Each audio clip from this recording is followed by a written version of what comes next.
मऊ की बेटी ने जीआरएफ नेट की परीक्षा पास कर मऊ जनपद का नाम रोशन किया। खबर उत्तर प्रदेश के मऊ जनपद से है, जहां मऊ नगर क्षेत्र स्थित शुभ्रा बर्नवाल ने जीआरएफ नेट की परीक्षा उत्तीर्ण करके अपने जनपद का नाम रोशन किया है।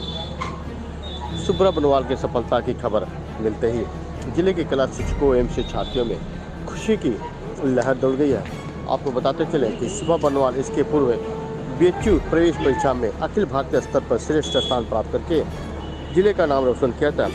इसी बीच राष्ट्रीय व अंतर्राष्ट्रीय स्तर पर उसकी प्रतियोगिता को और पेंटिंग को सराहा गया।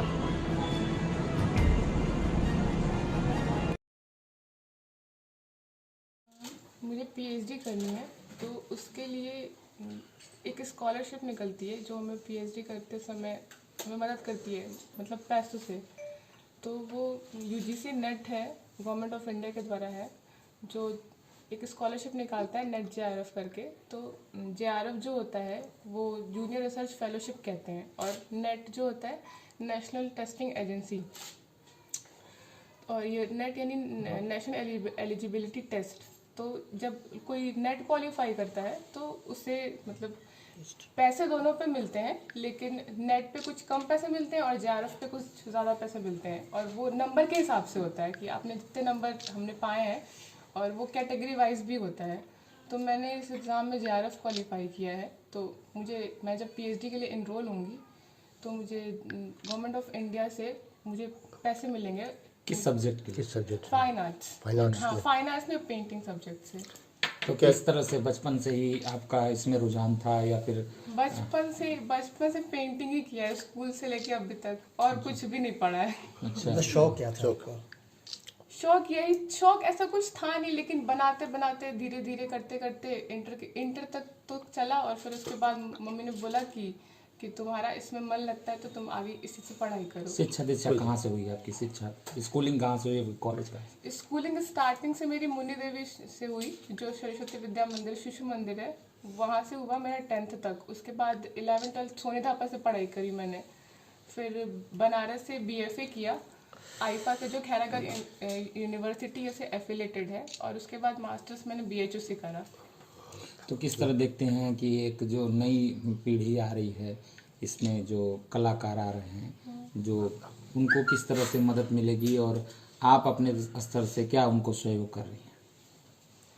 मैं स्कॉलरशिप का देने का मतलब यही है कि जो बच्चे पीएचडी के समय में जो भी मटेरियल उनको लगता है, जो भी रिसर्च करने के लिए जाना कहीं पड़ता है, पैसे तो लगते हैं हर चीज़ में, और सरकार हमें 10,000 30,000 के आसपास पैसे दे रही है। तो हमारी रिसर्च और हमारा जो पूरा रहने का जो भी खर्चा आने जाने का, वो उससे हमारे पूरे फुलफिल हो जाएंगे, कोई प्रॉब्लम नहीं होगी। जैसे आप पीएचडी कर लेंगी और उसके बाद भी, और इन बीच में भी जब पढ़ाई कर रही थी, तो इसको बढ़ाने के लिए, जैसा कि पीछे आपने 10-15 दिनों की कार्यशाला चलाया, तो क्या कुछ मन में महत्वाकांक्षा है आगे करने की, जो बच्चे अभी उभर रहे हैं कला की दृष्टि से?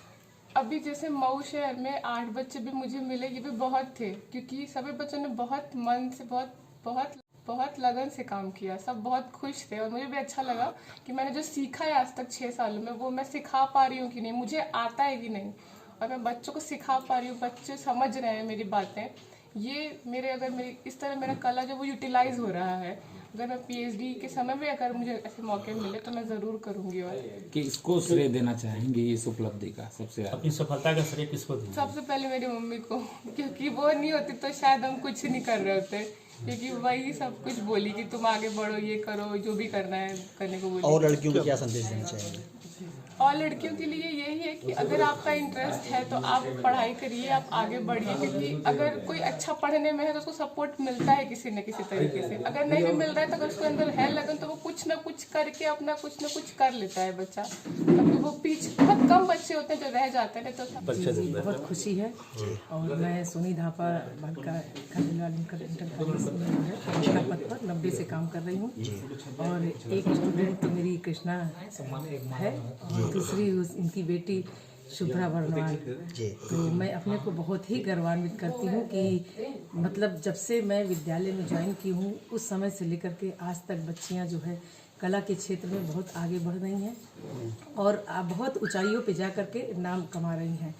और बड़ा गर्व होता है कि जब शुभ्रा कोई पेंटिंग उसकी नेशनल स्तर पर जाती है और नेशनल स्तर पर जाती है और वो जो है बच्चों को सिखा करके हुनरमंद बनाती है, लोक कलाओं से संबंधित सारी चित्रकारी करके और बहुत सारे बच्चों को ले करके और फ्री ड्राइंग सिखाती है और उन लोगों को आगे बढ़ाने के लिए प्रोत्साहित करती है। मैम कब से ये बच्ची आपके साथ पढ़ी और कब तक आपने क्या उसको सीख दी थी उस वक्त? जी सर, जो है मैं तो शुरू से ही सारे बच्चों को एक समान समझती हूँ, लेकिन कुछ बच्चे ऐसे होते हैं कि जो मतलब दिल से लगे होते हैं और वो हमारे काम को लेकर के वो अच्छे से उस चीज़ को सीखते हैं और अच्छी तरह से उसका परफॉर्मेंस करते हैं और आगे बढ़ते हैं। तो मेरा काम तो सारे बच्चों के साथ एक रहता है, लेकिन कुछ स्टूडेंट ऐसे होते हैं कि जो एक विशेष रूप से वो निकलते हैं, जैसे कि आप अर्चना जी को देख रहे हैं और एक शुभ्रा जी को देख रहे हैं।